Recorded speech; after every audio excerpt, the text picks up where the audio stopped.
Bonjour et bienvenue sur The Builders Podcast, le podcast qui parle d'entrepreneuriat et d'investissement, mais surtout qui souhaite mettre en lumière toutes les personnes qui bâtissent leur avenir. Nous sommes Jérémy et Manu, entrepreneurs et investisseurs, et après avoir rencontré des personnes tout aussi inspirantes les unes que les autres, nous avons décidé de leur donner la parole. Nous espérons donc que, comme nous, vous prendrez un énorme plaisir à écouter le parcours de tous ces builders. Et bonjour à tous, bienvenue sur The Builders Podcast. On a dit qu'on cutait le début, non? Ouais. Ah non, pardon, c'est tard, vas-y. Non, retiens-le. Bonjour à tous et bienvenue sur The Builders Non, Podcast. fais-le quand t'as l'ordinateur prêt. Installe-toi, prends le temps, respire, on est professionnel. On ne voit pas très bien. Mais ça, c'est. Tu veux qu'on baisse encore un peu la caméra ou... Allez, vas-y, toi à ma concentre-toi. place sinon. Ah non, concentre-toi. Allez, c'est bon? Ouais, du coup, t'attaques les objectifs? Je commence? Ouais. Ok. Bonjour à tous et bienvenue sur The Builders Podcast. C'est Manu. Salut les amis, moi c'est Jérém. Et aujourd'hui, on se retrouve Ensemble. une fois n'est pas coutume, pour enregistrer cet épisode de podcast dans lequel on va s'engager et vous exposer nos objectifs sur 2025. Notamment, on a eu beaucoup de retours sur ce qu'on a accompli sur 2024. Ouais. On a eu pas mal de retours, des gens qui voulaient savoir un petit peu ce qu'on avait prévu pour 2025. Alors toi, quand je vois ton petit fichier, je me dis que tu as été très très bon. Quand je vois le mien, il y a beaucoup d'idées, mais il n'y a rien qui est rangé. Donc vous me pardonnerez déjà si ça part un petit peu dans tous les sens. J'ai pas, Manu, c'est vraiment la tête pensante du groupe. Et il a fait ça bien. J'ai essayé de synthétiser, mais la tête pensante, non, je pense pas. Ouais, t'essayes de regrouper par catégorie. Exactement. Ça, c'est déjà bien. Exactement.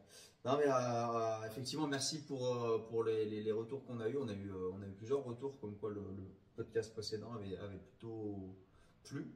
Donc, écoutez, c'est cool. C'est cool et nous, ça nous permet de nous engager aussi auprès de vous, auprès de Jérém et inversement quand on expose un peu ce qu'on ambitionne sur l'année à venir.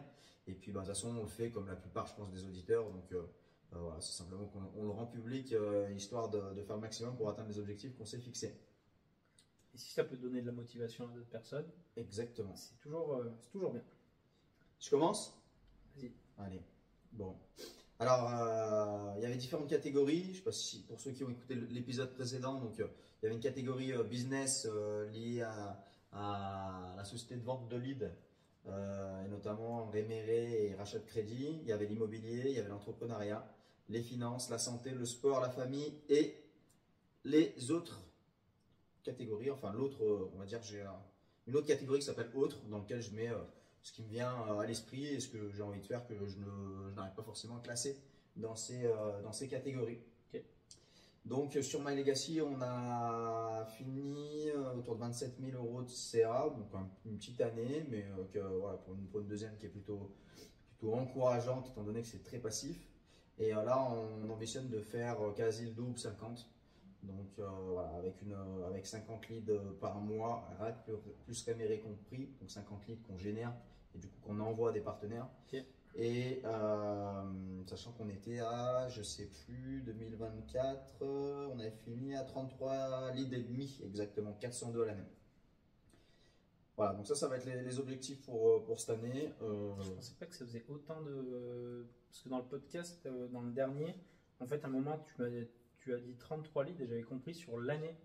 Et c'est pour ça que quand tu as dit sur 2025, on ambitionne de faire 50 leads par mois, je me suis dit, putain, la conversion de 33 sur l'année à 50 par mois, ok. Non, on a été raisonnable. Moi, j'ai été raisonnable. Après, on est assez raccord avec mes associés là-dessus.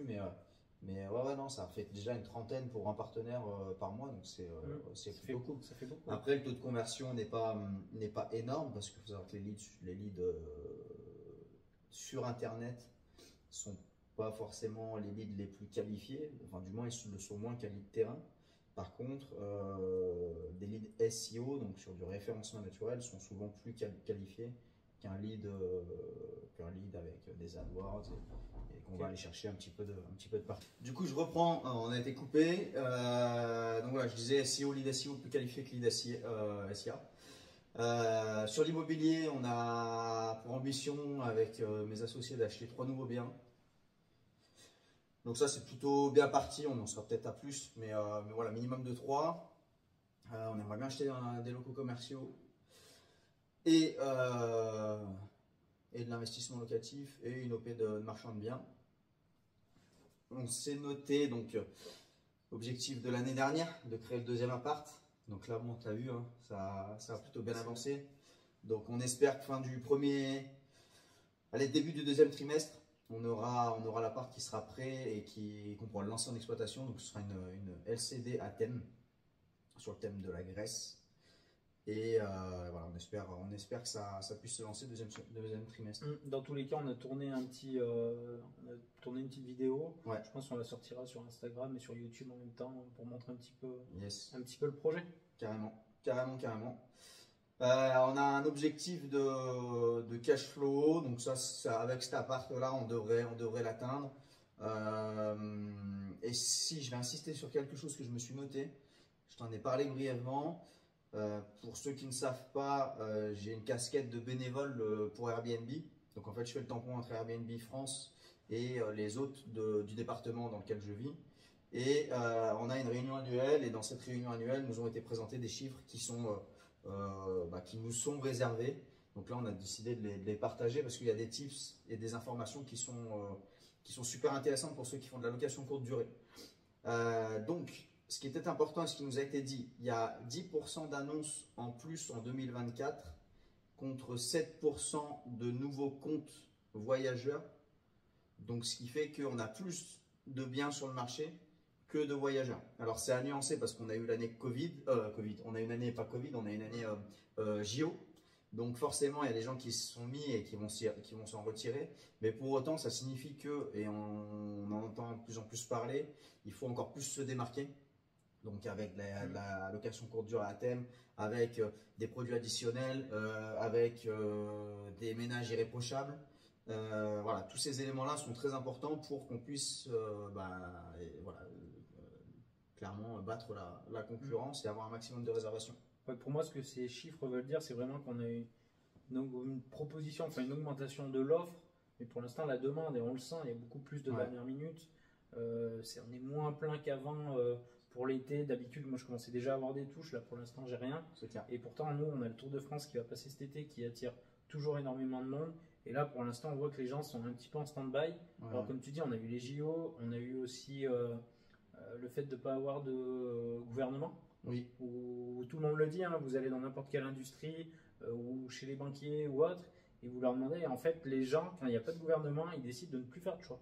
Ils sont attentistes. Exactement. En fait. Et parce qu'en fait, et même toi, je crois que tu as eu le cas pour l'achat d'une maison. Ouais. Il me semble que tu m'en avais parlé, où les personnes en fait étaient intéressées pour acheter la maison, mais que en fonction du gouvernement. Je crois que c'était cet été. C'est exactement ça. Après, en juin, ils attendaient de savoir qui allait passer pour soit acheter et se positionner, soit réarbitrer leur patrimoine en liquidant de l'immobilier et en le plaçant sur des produits financiers. Voilà.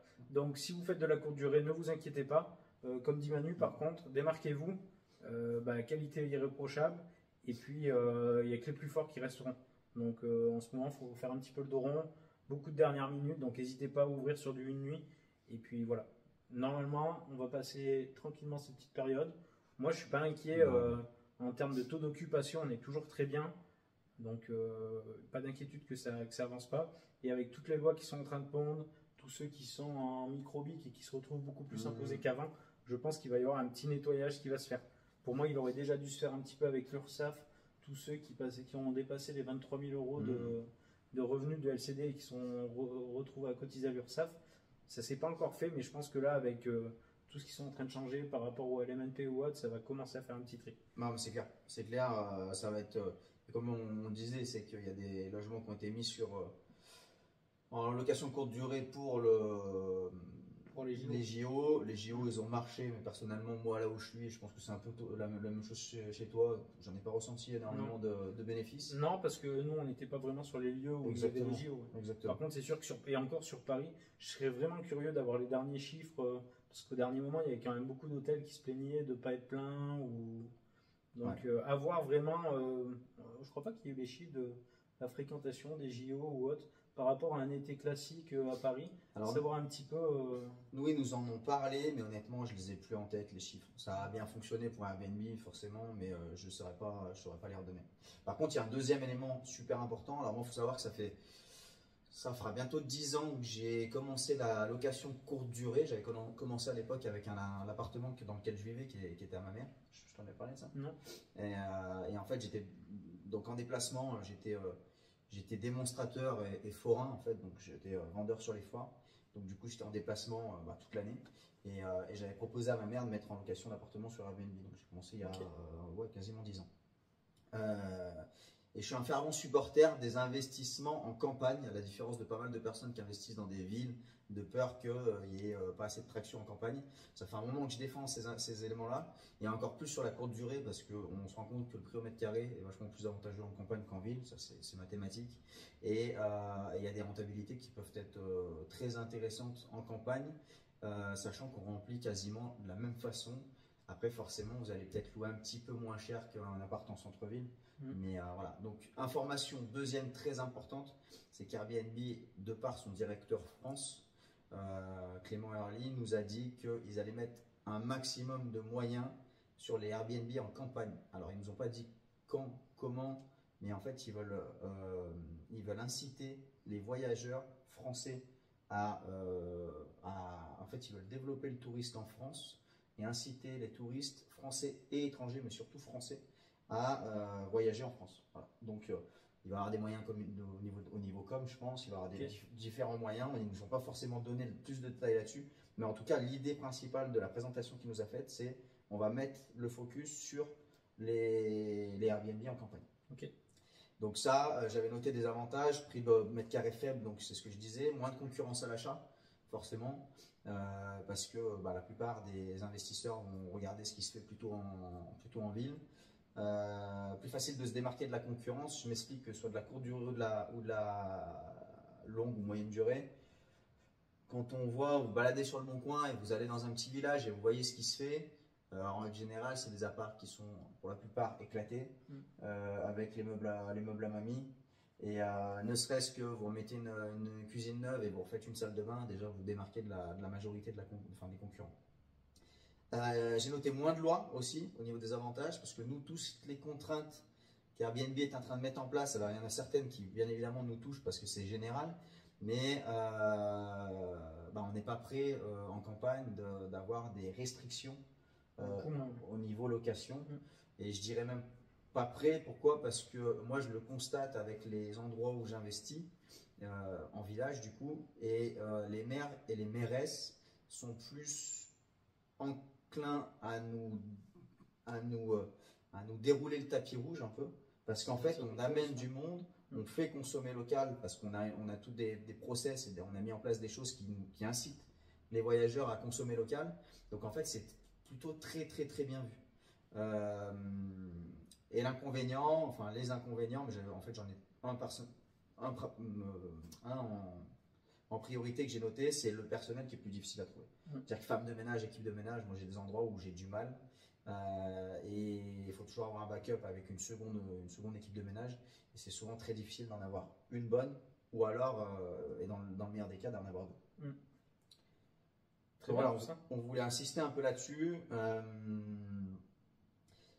Dans les objectifs immobiliers aussi, on a donc un ami qui est marchand de biens, Fabien, il se reconnaîtra, qui a des moyens de par une association assez conséquent, et qui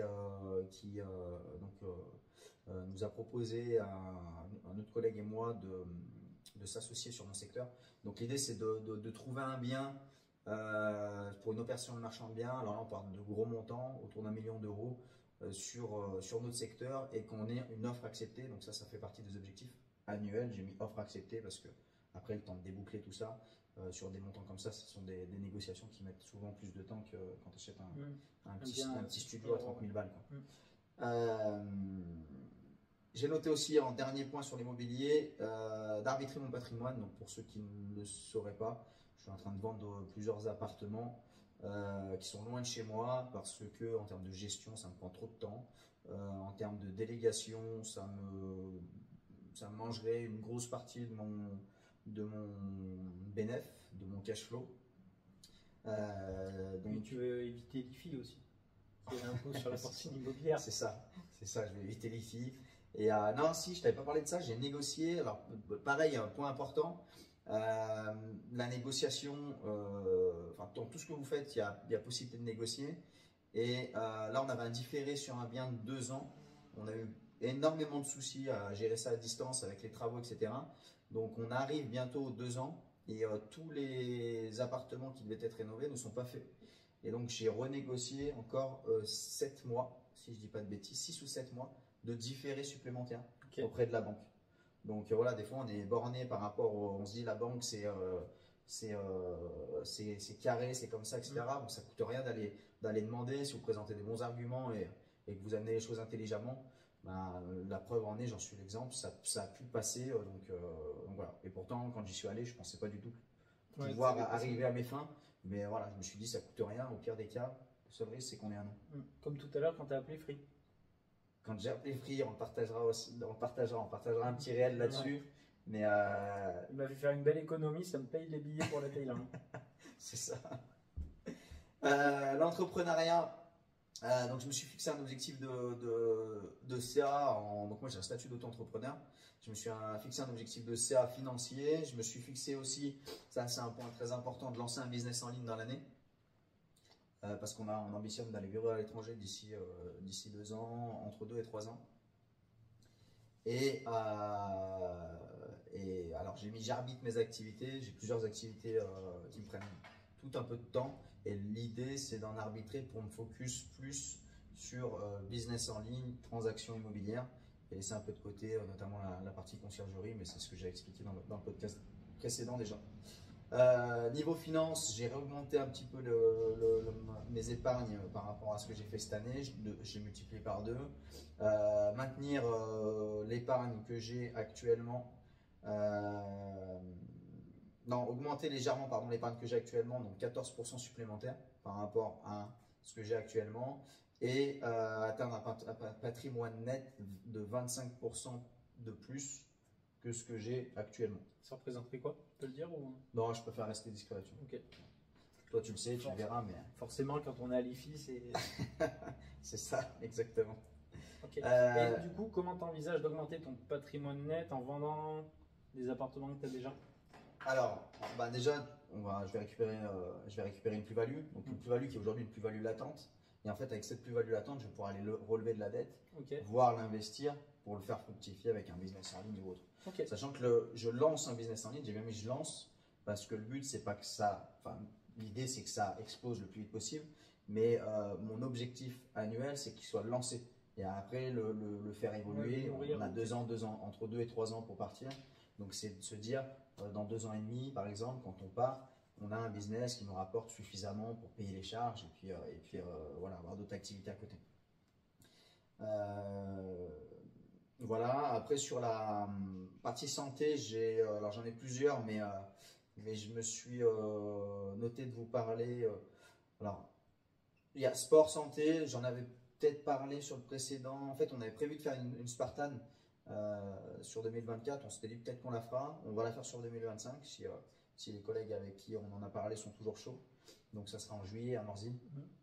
Un minimum de sport et de pompes journalières. Voilà, ça c'est l'effet cumulé. Ouais, ça c'est le repas de midi.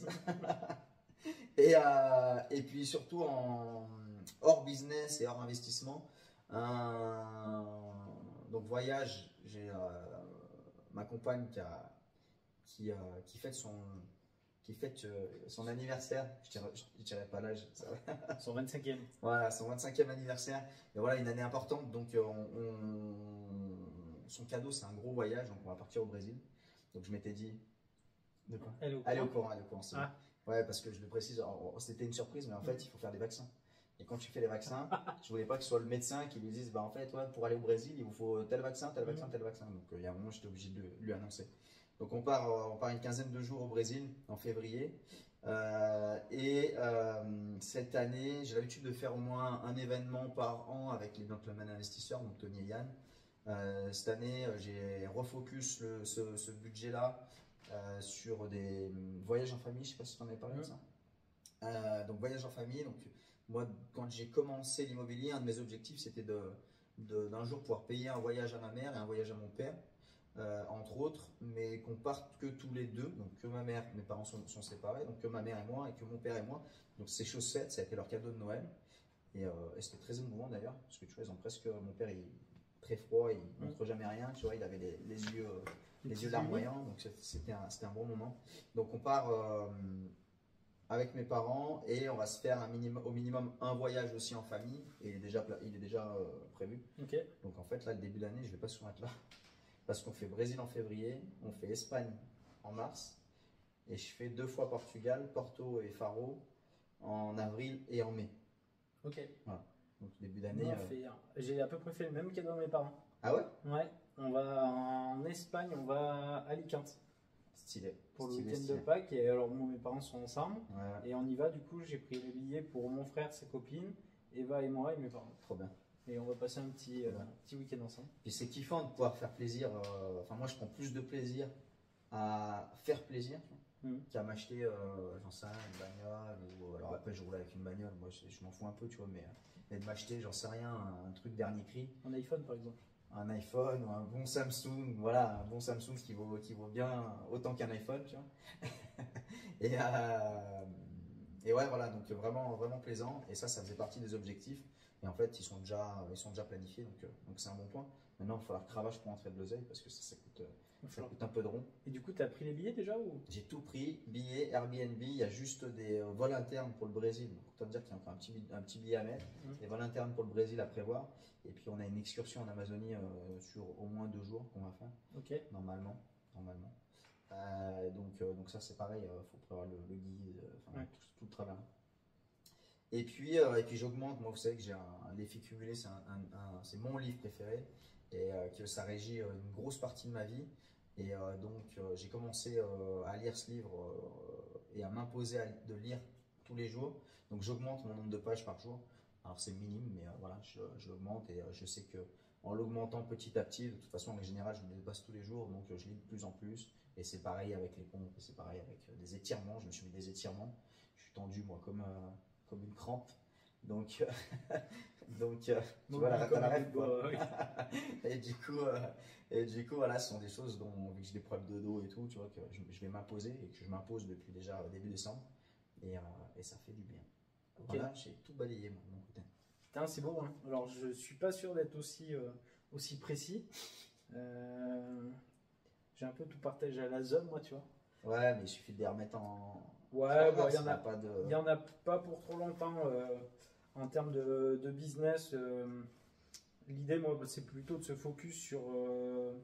J'ai plusieurs points. J'ai déjà la boîte d'informatique. On a prévu, enfin, j'en ai pas encore parlé à mes salariés. Je pense qu'on en parlera fin de semaine. On avait déjà évoqué avec eux l'idée de monter la boîte à 5 millions à 5 ans. Donc là, la première étape, ça va être 500 000 euros minimum cette année. Donc ça, c'est l'objectif. J'ai pas mis par rapport à mes objectifs, je les ai fait un peu différemment cette année. C'est-à-dire que je me suis posé la question en me disant, ben, 500 000 euros, qu'est-ce que ça représente? Donc divisé par 12, vu qu'on a 12 mois dans l'année, ça fait un peu plus de 42 000 euros par mois. Et ramené par jour, ça fait, je crois, 2 000 euros, je te disais. Ouais, 2100. Ouais, je suis parti sur 21 jours ouvrés. Donc du coup, ça doit faire 2 000 euros par mois, par jour à peu près. Et l'idée, en fait, c'est de dire, bah, déjà, est-ce que l'équipe, est-ce qu'on est capable de tenir ce rythme en termes d'heures vendues pour faire ces 2 000 euros? Donc la réponse est oui. Et après, en fait, c'est de dire, ben, à l'heure actuelle, on est, je sais plus, je crois, à 1005 ou 1006 à peu près par rapport à notre chiffre d'affaires. Et de se dire, ben, ok, qu'est-ce qu'on va mettre en place ou qu'est-ce qu'on peut mettre en place pour atteindre ces 2 000 euros? Et du coup, j'ai décidé de travailler un petit peu mes objectifs différemment et en disant, ben, ok, je vais noter tout ce qui me vient en tête et puis, ben, prendre contact avec un tel, ok, je le fais et je vois si ça découle d'autres choses. En fait, je me ferme aucune porte et l'idée, c'est pas forcément de me dire, ben, au 1er avril, il faut que j'ai fait 150, tu sais, j'ai contacté 150 personnes. Ça, je le faisais dans le passé et je trouve que, je pense un petit peu comme toi, si je regarde mon pourcentage accompli par rapport à ce que j'ai marqué l'année dernière, à mon avis, je dois être ouais, entre 50 et 60%. Donc je me dis peut-être que cette méthode d'objectif ne me convient pas. Et auquel cas, je préfère dire, bah, ok, je suis là, je veux aller là, quel est le delta entre les deux? Et ce delta, ok, ça représente tel volume, comment je peux le travailler pour atteindre ce volume-là. Voilà. Très bien. Moi, j'ai vu ce que tu as fait. Je te l'ai montré notamment Ah, sur, ouais, la c'est très partie, sur la partie IMO aussi, Ouais. parce que je l'ai aussi Oui, fait oui. sur la partie IMO. Donc au niveau de la société d'informatique, c'est ça. On est en train de reprendre des parts. Pareil au niveau de, tu sais, de la société sur laquelle on va reprendre des parts. Pour l'instant, je dis pas le nom, je le dirai plus tard quand ça sera vraiment fait. J'attends les papiers de l'avocat. Ça, c'est pareil. Pour l'instant, je vais rester discret. J'ai mis une notion de chiffre d'affaires dessus, mais je trouve que c'est prématuré. Il faut vraiment que je prenne toute la mesure du truc pour être capable de dire, bah oui, on va faire tel chiffre d'affaires. Ou... Donc, je pense que ça, je l'annoncerai plus tard et c'est quelque chose qu'on réadaptera en fonction. Ok. Depuis cette année, je suis donc partenaire du club de rugby de Clermont. Et Ça gagne un peu d'ailleurs. ouais, ça a gagné ce week-end dans la difficulté. On a Ouais. joué à Vannes, ouais, c'était compliqué. Mais du coup, ils sont quatrième au classement. Ils sont quatrième au classement. J'étais invité hier à la Galette des Rois, donc de début d'année. Il y avait le mot du président. C'était super sympa. Et tu te rends compte que même une grosse structure comme l'ASM, qui a, je crois qu'il disait 35 millions de budget. Et ben l'an dernier, non, il y a 2 ans, ils sont passés à 2 doigts de la faillite. C'est Michelin qui leur a sauvé les fesses en réinjectant 11 millions. Donc, ils ont racheté le club, ils ont remis 11 millions. Et l'an dernier, ils ont fait moins 2 millions. Et donc cette année, en fait, ils ont lancé toute une politique où avant, toutes les buvettes étaient externalisées. En fait, c'était une société externe qui venait et qui payait, mais ça représentait pas grand-chose. Et là, ils ont tout repris en interne. Et donc là, ils nous disent qu'ils vont quasiment arriver à l'équilibre. Pour l'instant, il manque 700 000 balles. Mais de ce qu'ils nous disent, c'est que si par exemple on fait 2 matchs en plus au stade de Clermont, ça représente à peu près entre 300 et 350 000. Sachant qu'en général, 2 matchs de revenus. Sachant qu'en plus, c'est en général, tu sais, les matchs de fin d'année, quand il commence à faire beau, du soleil, du rugby, de la bière. Qui coule. Donc je pense que si on arrive sportivement à faire ces 2 matchs en plus, à mon avis, le budget sera à l'équilibre. Mais tu vois, c'est drôle parce que tu te dis, bon, bah, une grosse boîte, enfin, tu vois, un gros club et tout, bah, non, ils ont aussi des difficultés financières. Ouais, j'aurais pas pensé parce que clairement, moi je m'y connais pas trop en rugby, mais c'est quoi? C'est un des 5 plus gros clubs de Ouais, de je France. pense en termes de budget, ouais. À mon avis, le Stade Toulousain est plus gros. Après, tu as d'autres clubs qui sont un petit peu plus gros, mais ouais, clairement, ça commence à être la grosse écurie. Hein. Puis surtout que enfin, je crois qu'il y a quelques années, les plus gros budgets au rugby, ça devait être 20 millions. Là, on se retrouve maintenant avec tu vois, clairement 35 millions. Tu tires de la langue. Ouais, et je pense que. Après, il y a peut-être une mauvaise gestion aussi. Eh ben, je pense qu'en termes de recrutement de joueurs, tu vois, le niveau des joueurs par rapport à leur rémunération, je pense qu'il y a un moment où, tu vois, on a peut-être trop lâché les vannes. Et puis notamment, on avait beaucoup de joueurs en équipe de France. Et le fait d'avoir des joueurs en équipe de France te permettait de récupérer une somme de la Fédé. Sauf qu'en fait, vu que nos performances ont commencé à baisser, les joueurs appelés en équipe de France ont diminué aussi. Et du coup, la manne financière que tu récupérais de l'équipe de France, tu la récupères plus. Donc ça a été plutôt compliqué. Donc, du coup, je suis partenaire du club et ça me permet de rencontrer en fait d'autres gérants de société ou autres. Et pour l'instant, c'est assez compliqué parce que en gros, tu arrives dans un environnement où tout le monde se connaît, donc tu sais, pour savoir qui fait quoi et compagnie. Mais je me suis quand même noté de trouver 3 nouveaux clients via ce biais-là d'ici la fin d'année. Donc ça, c'est ce qu'on est en train de mettre en place. J'ai été contacté aussi par quelqu'un qui fait de la vente à domicile et on est en train de voir pour leur refaire leur logiciel. Et là, on aurait potentiellement, elle travaille dans un gros réseau et tout le monde utilise le même logiciel. Et donc après, l'idée serait de convertir petit à petit les futures personnes. Et ils font quoi comme vente? Ils vendent absolument, enfin, c'est beaucoup des produits pour la santé et pour le corps, c'est bio, tu vois, ils mettent tout ça en avant. Mais par contre, c'est de ce que j'ai compris, elle se balade avec son camion et toc toc toc, bonjour madame, machin, et puis toi, la vraie vente comme toi, comme toi tu aimes. Et je l'ai bien vu au téléphone, elle me teste un peu, donc c'est vrai que tu me donnes 2-3 conseils parce que je pense que j'aurais morflé un peu à des moments. Sinon, en termes de business, j'ai la boutique e-commerce que j'aimerais faire décoller. J'en parlerai pas plus parce que j'ai pas encore eu le temps de prendre assez de recul sur tous mes objectifs et j'aimerais vraiment les décomposer comme je l'ai fait pour DevBooster. Amazon FBA, on en a parlé. Mm. Moi, je me laisse encore un peu de recul, savoir si on se lance dedans ou pas. Après, j'ai des petites ambitions pour le compte Builder. Tu vois, voir ce qu'on arrive à l'année. Et là, pour le coup, j'ai mis des dates. 1000 abonnés à fin mars, 3000 à fin août et 5000 à la fin de l'année. Voilà. Donc, on a toute une stratégie. C'est pour ça qu'on se voit aujourd'hui aussi. On a bien bossé aujourd'hui dessus. Pour se dire, bah voilà, on va essayer d'apporter encore plus de valeur, encore plus de contenu. C'est vrai que les réseaux sociaux, ben, on n'est pas. Non.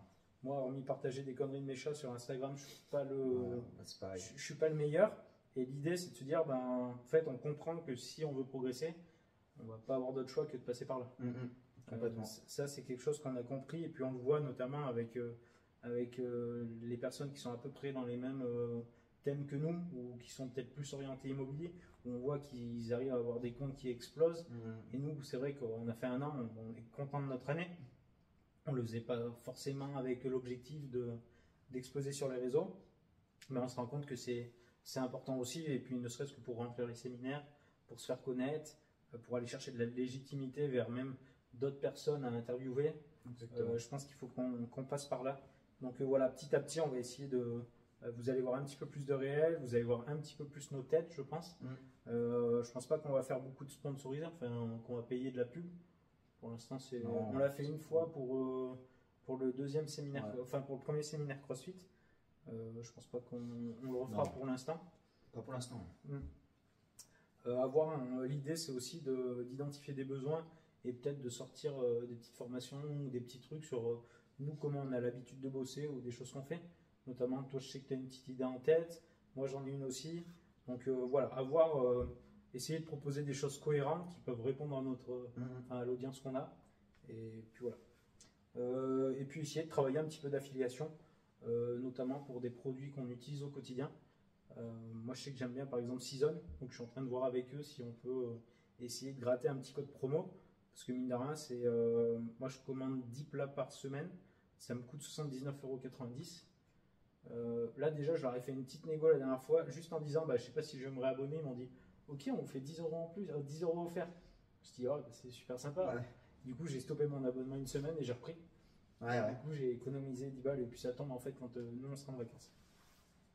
Donc voilà, et après, je me dis, si en fait le but c'est pas de faire de l'affiliation par exemple avec NordVPN, tu sais, où un peu tout le monde fait ça. Moi, on n'a pas besoin de cette oseille en plus pour vivre, je pense. Mais de se dire, si demain on peut mettre en avant des gens avec qui on bosse, des trucs qu'on utilise au quotidien, moi je suis d'avis de le faire. Ouais, en fait, il y a deux paramètres. Il y a le fait de partager ce qu'on a l'habitude, nous, de consommer, d'utiliser, etc. Parce que il y a certaines personnes qui nous le demandent, et puis c'est toujours intéressant, nous comme vous, de savoir ce que vous avez l'habitude d'utiliser, donc en commentaire ou autre, ou dans la vie de tous les jours, mais de nous en faire part aussi. Et deuxièmement, il y a le fait de mettre en avant ces outils ou ces fournisseurs avec qui on a des bonnes relations et dont on est satisfait. Et puis on ne va pas se le cacher, si ça peut nous rapporter, nous, de l'affiliation, un minimum qui nous permette, non pas d'en vivre, parce qu'on ne compte pas vivre grâce au podcast, mais simplement en fait, de nous permettre de développer la chaîne pour, comme disait Jérém, aller chercher du contenu encore plus quali, des outils un peu plus professionnels, que ce soit plus agréable pour tout le monde. Payer un monteur, tu vois, qu'on ait une meilleure qualité de son. Exactement. C'est en fait des choses où on se rend compte, là on a fait ça en amateur la première année. Maintenant, si on arrive à aller chercher un petit peu d'argent, sans forcément le mettre de notre poche, on va se professionnaliser un petit peu plus, quoi. Vous ne nous verrez pas demain à Dubaï en Lamborghini parce qu'on a vendu des formations ou autre, mais l'idée c'est de se dire, bah voilà, on est capable de se professionnaliser un petit peu et demain ça servira à tout le monde. C'est clair. Donc voilà, un petit peu d'affiliation. Mais pareil, vraiment l'affiliation, moi, il est hors de question qu'on propose tout et n'importe quoi. Tu vois, uniquement ce qu'on consomme. Season, j'en parle parce que ça fait plus de 6 mois qu'on commande chez eux. Et le constat est, moi j'aime pas cuisiner. Eva elle cuisine, mais c'est tout le temps elle. Donc en fait vis-à-vis d'elle, moi ça me pose un peu problème parce que je me dis au final, vu que j'aime pas cuisiner, je le fais pas. Et en gros, elle le fait tout le temps. Et je me dis, elle perd du temps à faire ça alors qu'elle pourrait faire autre chose. Notamment, elle aime bien créer des trucs aussi et tout. Donc bah, c'est dommage qu'elle perde ce temps à cuisiner. Donc en fait, on a réglé la question et on se dit, bah, au moins quand on rentre tous les midis, et ben, on sait que le repas il est déjà fait, on le prend, on le fait chauffer 2 minutes 30 et ça évite de manger tout le temps la même chose. Et Eva aime bien sélectionner les repas qu'elle mange, moi je ne sélectionne pas. Comme ça me permet de goûter vachement de choses. J'ai jamais autant mangé d'épinards que depuis que je fais season. Enfin voilà, du coup ça permet vraiment de gagner du temps et puis d'avoir des aliments variés. Et ça reste frais, il n'y a pas de conservateur en plus. C'est vraiment de la bonne bouffe, quoi. Et t'es rassasié là? Ouais, franchement, ouais. Franchement, à la barquette, tu manges bien, quoi. Ok. Tu manges bien. Moi, je mange pas de dessert. Alors, en général, je finis de manger, je prends un petit carré de chocolat. Et, Le péché mignon. ouais, exactement. Mais tu vois, j'ai pas faim de la journée. Ouais, J'ai ok. pas faim de la journée. Ok. Et par exemple, si Eva n'est pas là, je suis capable de manger midi et soir. Season, ça me pose pas de problème, quoi. C'est 2 repas différents. Parce que là, vous faites que le midi. On fait que le midi, ouais. Ok. Bah, si on veut faire midi et soir, il faudrait commander 20 plats. Donc là, ça ferait quoi? Ça ferait 150 balles par semaine. Ouais, ça commence à taper. Ça commence à faire un petit peu plus cher. Là, on se dit déjà, si tu vois, c'est souvent que moi, soit je mange avec un client, Eva, ça peut arriver qu'elle mange au boulot ou qu'elle mange avec ses collègues. Donc, les repas qu'on ne fait pas le midi, on les mange le soir. Mais tu vois, en général, on sait qu'on est livré le vendredi parce qu'en plus, ils te livrent à la maison. Ils peuvent te livrer sur ton lieu de boulot. Donc, franchement, c'est top de ce côté-là. Et on sait que quand on est livré le vendredi, on arrive à tenir quasiment jusqu'au vendredi suivant. Ok. En mangeant des plats tout le temps régulièrement. Alors ça arrive que des fois, ben, voilà, on se fait un petit peu de pâtes, tu vois, on fait à côté, ça dépend un petit peu de ce qu'on veut manger. Mais voilà, c'est l'idée des partenariats qu'on souhaiterait mettre en avant. Pour ceux qui ont vu sur Instagram, j'ai eu un petit drone à Noël et je m'éclate bien avec. Bon, je l'ai mis dans un arbre déjà, mais je m'éclate bien avec. Et l'idée, vu que je suis quand même entrepreneur, enfin, j'ai le cerveau qui réfléchit tout le temps à ça. Je me suis dit, et alors je ne sais pas du tout si ça va marcher, mais en fait, je fais des petits rushs. Là, la dernière fois, je suis allé donc au-dessus de Clermont, on a un lac qui s'appelle le lac du Guéry. Je suis allé faire voler le drone et tout. Puis ça fait des images qui sont pas mal. Donc, une première fois, je monte une petite vidéo YouTube, je l'envoie à mes parents, vu que c'est eux qui m'ont, enfin, mon frère et mes parents qui m'ont offert le drone, en disant, bah voilà ce que j'ai fait avec le drone et tout. Et puis après, au final, je me suis dit, mais attends, il y a des sites qui, en fait, comment dire, tu viens déposer tes vidéos sur des sites et des gens viennent te les acheter pour après pouvoir faire des montages avec et tout. Et au final, je me suis dit, bon, bah, ça me coûte rien de faire ça. Donc là, j'ai passé un petit peu de temps à recouper toutes mes petites vidéos et au fur et à mesure des vidéos que je vais faire, je vais aller les proposer sur le site. Ouais, tu vas montrer ça, c'est très bon ça. Ouais. Très bon type. Sur ceux qui ont des drones, Des ça drones, te prend quoi en termes de temps de Franchement, couper la vidéo et de la ça me prend- mettre en ligne? Enfin, franchement, ça prend pas longtemps, hein. Ça m'a pris, allez, tu dois passer 5 minutes par vidéo, 5-6 minutes. Parce que ce que je fais, c'est que, en gros, sur le drone, je le fais démarrer, je fais mon rush par exemple de 10-15 minutes. Et après, plus ou moins, quand le drone réatterrit, je suis capable de dire à peu près où est-ce que j'ai volé et quel truc était magnifique. Parce que quand le drone vole, j'ai le rendu direct sur le téléphone. Donc je suis capable de dire, bah attends, là par exemple, je l'ai fait raser au niveau de l'eau, la vidéo que je t'ai montrée. Tu le fais raser au niveau de l'eau avec vue sur la petite auberge et les montagnes derrière. Bah ça, je sais que c'est dans la vidéo. Donc après, j'envoie tout sur iMovie. Et puis là, j'ai juste à couper la petite séquence de 20-30 secondes et puis en avant, quoi. Donc ça prend un peu de temps, mais je me dis après, ça peut être, si demain il y a des vidéos qui plaisent ou qui pop, ben, c'est du récurrent. C'est ça, c'est du bonus, quoi. C'est une autre source de revenus. Exactement. Et puis c'est mon petit kiff du moment. Ça me prend pas trop de temps, donc du coup, voilà, c'est quelque chose que je vais m'amuser à faire. Niveau immobilier, du coup, on a le premier truc, c'est un chiffre d'affaires à 300 000 euros sur l'immobilier. Donc ça, c'est que la partie locatif. Savoir que cette année, on a dû finir, je pense, un petit peu plus de 230. Donc là, pareil, j'ai refait le même process que sur la partie... tu as décomposé? Ouais, sur la partie informatique. Donc j'ai tout décomposé. Combien ça faisait, en fait, l'enveloppe que je devais louer à la nuit. Je crois qu'on était sur 800 et quelques euros, je crois 830. À la nuit? Ouais, 822. 800 et quelques, ouais. Ouais, et sur cette année, on a fait 630. 190, il manquait. Ouais, exactement. 190, après à savoir que j'ai encore 2 appartements à finir en travaux. J'ai un appartement enfin j'ai un immeuble que je suis en train d'acheter où il y a 2 appartements T3. Il y a juste un petit rafraîchissement à faire dedans et à acheter des meubles. Donc voilà, du coup j'ai tout décomposé et pareil, j'ai mis les actions en face à faire en disant, ben ok, si tu vas atteindre ce palier, et ben voilà ce que tu peux faire, voilà ce que tu peux faire, voilà ce que tu peux faire. Et toute l'année, en fait, on va faire toutes ces actions-là pour pouvoir atteindre les 300 000 euros. J'ai pas exclu dedans de la croissance externe. Quand je dis croissance externe, c'est un rachat d'un immeuble, le rachat d'un appartement. Ça, c'est pas exclu. Je me le mets pas en impératif. Ça va vraiment dépendre des opportunités. Ouais. Autant avant, je voulais en acheter. Autant là maintenant, je me dis déjà bien travailler le parc que j'ai, bien tout finir, bien aller au bout de tout ça. Et puis de se dire, si demain on veut s'expatrier, est-ce que ça vaut le coup encore d'en empiler tu vois, je me dis, est-ce qu'il ne faut pas un petit peu capitaliser sur tout ça et puis peut-être diminuer ou autre. Donc pour l'instant, je ne sais pas. Donc je sais en tout cas que j'achète l'immeuble. L'immeuble, les apparts étaient 2 T3 qui sont très propres. Il y a juste un petit coup de peinture à mettre. Voilà. Faire un petit mur, par exemple, comme ici, un petit terracotta. Voilà, faire une petite ambiance sympa et de se dire, hop, comme ça, on le remet direct en location et puis en avant. Et ça, c'est des trucs qui peuvent cracher assez rapidement. Et notamment, on a un grand garage en dessous. Et l'idée, c'était de faire une petite pièce de jeu un petit peu. En upsell. Exactement. Ouais. Donc voilà. Il y a des idées, il y a plein de choses à faire. Donc voilà, 300 000 euros de chiffre d'affaires. Donc j'ai une pleine page d'idées pour atteindre ce truc-là. Donc je pense que ça va se faire petit à petit. Qu'est-ce que j'ai noté sur la société de marchand de biens? Revendre le bien. J'ai pas remis d'obligation de racheter quelque chose. Et nous voilà, du coup on a eu une belle petite coupure. Manu m'a fait une belle négo pour Free. Ils nous ont rappelé pour nous valider la réduction. Voilà.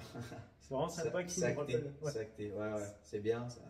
Maintenant, il faut plus que tu aies la validation écrite. Ouais. Et puis, techniquement, je pense qu'avec deux appels. Je pense que normalement, c'est bon, c'est ficelé. Puis vu que les appels sont enregistrés, si jamais je ne l'ai pas, j'hésiterai pas à leur demander les enregistrements. Je suis pas sûr qu'ils les donnent. Du coup, on parlait pour le marchand. Ouais. L'idée, c'est de faire la revente. J'ai relancé la première personne qui est venue visiter, qui revient dimanche. Elle voulait le revoir en journée, elle l'avait vu de nuit. Je prie tous les jours pour que dimanche il fasse soleil, parce que étant donné qu'il a un 3e étage, avec le soleil, ça sera beaucoup plus sympa. Donc j'en saurai plus dimanche, voir un petit peu ce qu'on peut faire. Après, sur la partie sportive, j'ai décidé de ne pas changer grand chose. On va continuer les 5 séances de sport par semaine. Bien sûr, le but c'est toujours de baisser un peu le poids. Là, je suis à 85. L'idéal, j'aimerais descendre à 80. Notamment j'ai mis un petit délai pour arriver au surf en pleine forme. Ouais. Comme ça. Donc juin, le surf, 6 mois. Ouais, début juin. Et après, par mois. Ouais, c'est ça. Après, j'ai mis des perfs en fait en termes d'haltéro. J'ai envie d'aller chercher des max en termes de charge. Actuellement, j'ai un back squat à 140. J'aimerais bien le monter à 180. Bon, pour ceux qui ne voient pas, en gros, le back squat, c'est la barre derrière sur les épaules. Et en fait, tu descends, tu fais un squat complet, donc tu casses la parallèle. Ça veut dire que tes fesses descendent plus bas que tes genoux, en général, et tu remontes. Donc ça, incline à 120. C'est beau, 180. Ouais, 180, ça ferait plus 40 kg. Ouais, ça commence à faire une belle barre. Ouais. Donc ça va être sur l'année, parce que je pense pas que en 5 mois, j'arrive à le faire. Un snatch, j'avais mis un clean à 120. Faut savoir qu'actuellement j'ai un clean à 100, donc ça fait plus 20 kg. Le snatch, ça ferait plus 10 kg. Mais c'est un mouvement qui est assez compliqué. Le bench, en gros, ça me ferait un développé couché à 120. Actuellement, je dois être entre 95 et 100, mais sans m'entraîner. Un front squat à 140. Donc là, c'est pareil qu'un back squat, sauf qu'on a la barre en fait au niveau des clavicules ici. Et on descend, c'est beaucoup plus dur. Donc ça à 140. Et un jerk à 110. Donc le jerk, c'est quand on a justement la barre au niveau des clavicules et qu'on l'amène au-dessus de la tête. Voilà. Là où en ce moment, je dois être à 90, je pense. Donc à peu près, ça fait 20 kg partout, sauf sur le back squat où ça fait une quarantaine de kilos. Tout ce que je déteste. Ouais, ça va être un peu coquin. J'avais noté aussi reprise de la course à pied. Ok. Parce que j'ai beaucoup couru quand j'étais jeune.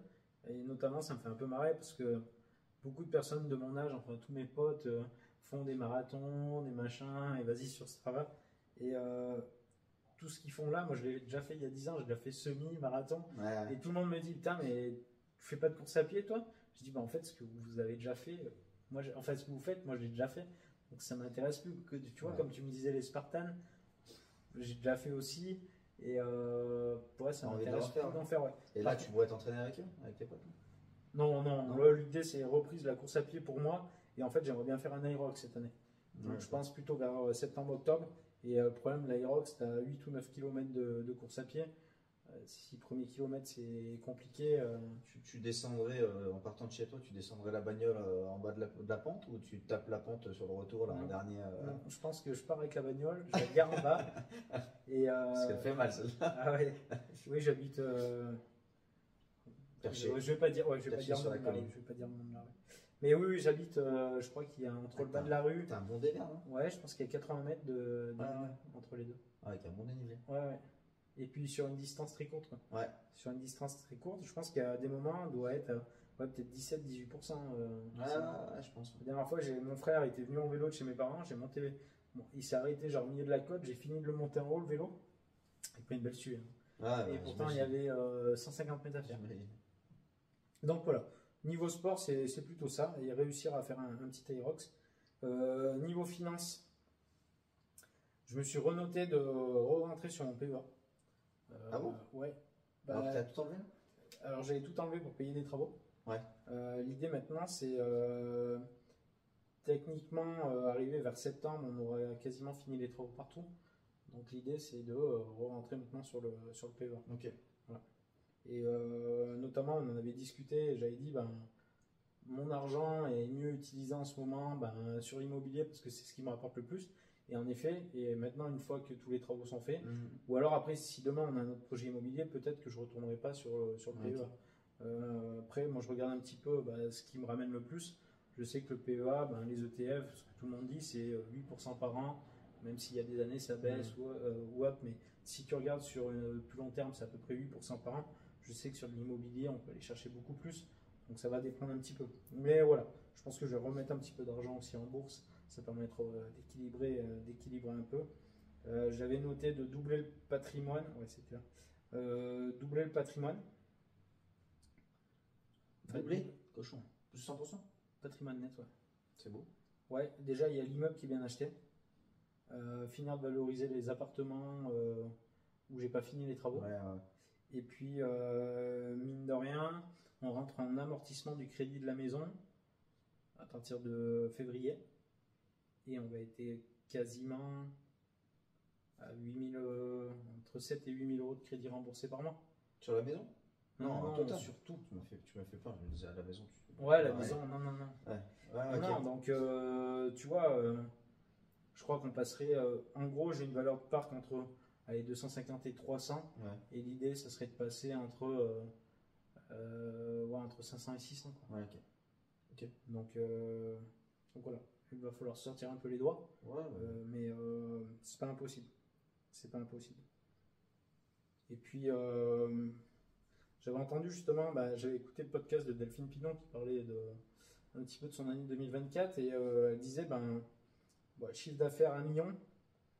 J'aimerais bien y arriver sur 2025, mais je pense que je vais être encore un peu juste. Après, si on compte l'achat-revente dedans, je pense qu'on y est. Tu vois, si on suit mes objectifs là, on y sera. Mais peut-être encore être un peu juste en achat-revente. Là, tout cumulé, boîte, IMO. Ouais, si on tourne autour d'un. Allez, on va finir, je pense, entre 800 000 et 1 million. Okay. Les deux cumulés. Donc, c'est cool. Ouais, ça va pas être trop mal. Ça commence à être sympa. Ouais. Ça commence à être pas mal. Et après, j'avais noté bien sortir de la crypto. Parce que investir en crypto, c'est bien. Bien sortir pendant le bull run, c'est mieux. Voilà, j'ai une fourchette entre 60 et 120 000. Okay. Essayer de bien sortir. Okay. Je me dis, si je sors à 60, je serai content. Si je sors à 120, je serai content. Si je sors à 60 et que ça monte et que j'aurais pu sortir à 120, écoute, je pense que je m'en fous. J'aurais pris ce qu'il y a à prendre. Et par rapport à ce que moi, au final, j'ai pas mis énormément dans la crypto, c'est beaucoup de minage. Ouais. Donc voilà, 60, ça sera bien. 60, ça sera bien. Et après, en termes de voyage, on part, comme je l'ai dit, je pars avec mes parents donc en Espagne. On va partir en Thaïlande d'ici quelques jours. Là. Ouais. Donc il y a la Thaïlande, on parlait peut-être du Costa Rica, du Pérou. Stylé. Moi je suis allé en Islande, j'aimerais bien y retourner avec Eva.